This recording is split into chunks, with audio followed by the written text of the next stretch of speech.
Hello and welcome back to another trade recap. Today it is Monday the 12th of January and I did not take a trade on my Express, however I did take a trade on my Alpha funded account, got BE. I'll walk you guys through the trade I took and also my bias for the day. So coming into the day I was kinda bearish. I posted my recap here in my Discord and my idea was right here. This was low resistance liquidity. We had made a huge drop down. We had high time frame effigies here, so wanted to see a move up for us to then go lower. However, I did also say here, for shorts I would like to see manipulation up at open for us to reverse rather quickly. If you go well above C or 4 hour, then I'm anticipating bearish scenario is incorrect. And why I said that basically is because I've seen this happen so many times where we have nice liquidity to the downside and we have effigies here.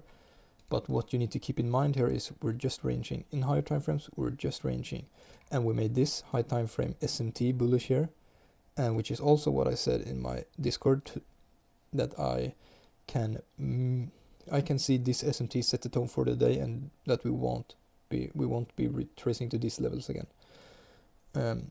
So basically, when we made this big move up at open and we did not retrace off of these levels, I was very sure that we were not gonna come back down here again.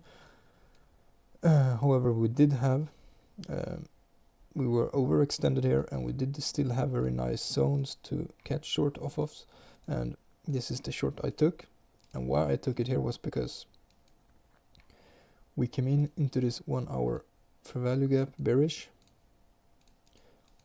It was at the 7-9 level of the entire range, so this is like the upmost range of where we're gonna react from.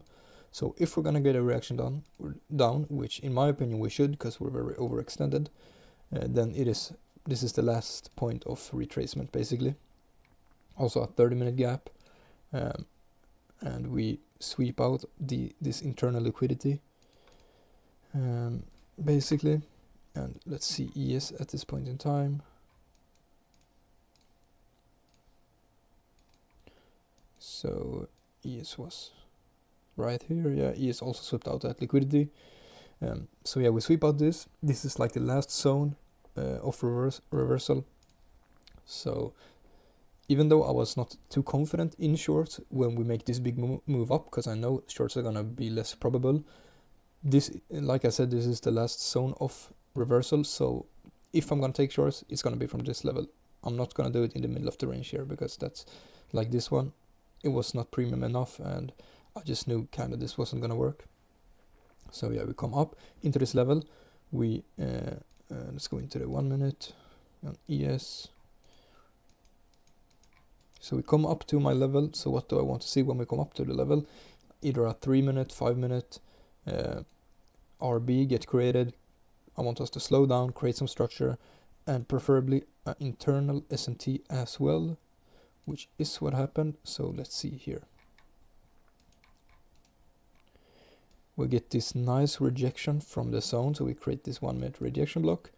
And right here, what we can see ES does, ES takes out that high, bam. So we create this SMT.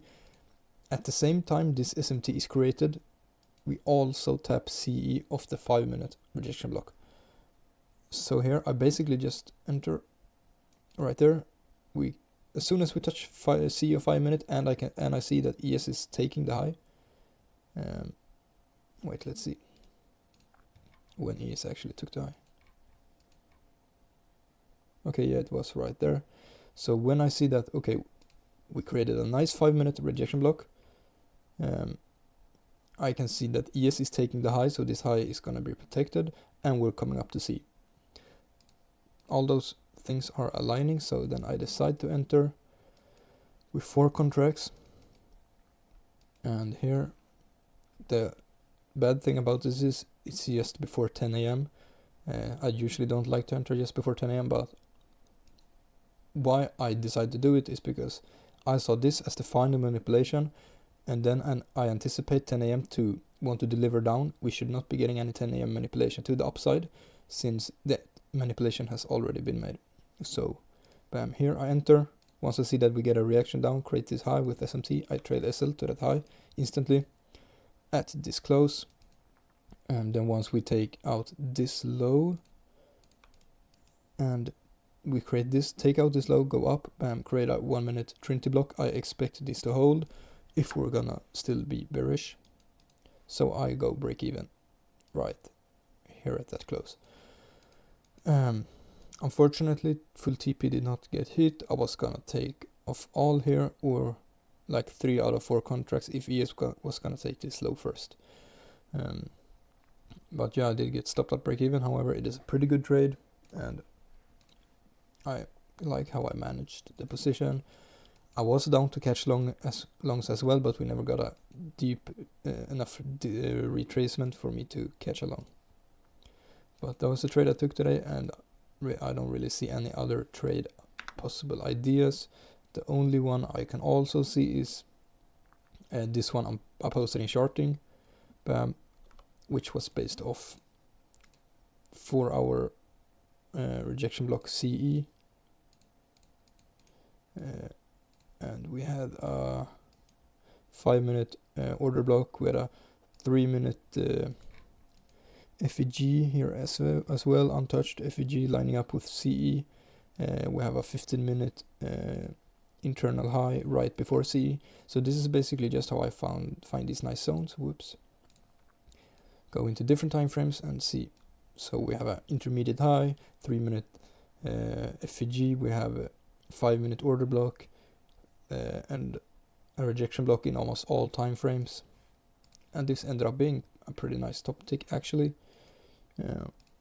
Even though it didn't hit full TP, I had a 10-point stop. Or no, I had an 8-point stop actually, 8 points. And this ran for a 1 to 4 RR. However, I had full TP here. But ES did actually end up taking this low. So I probably would have taken most off once ES took out that low. But yeah, I didn't take this too late in the day, and price had been pretty bad during the day. But still a nice trade. So that was a trade recap for today.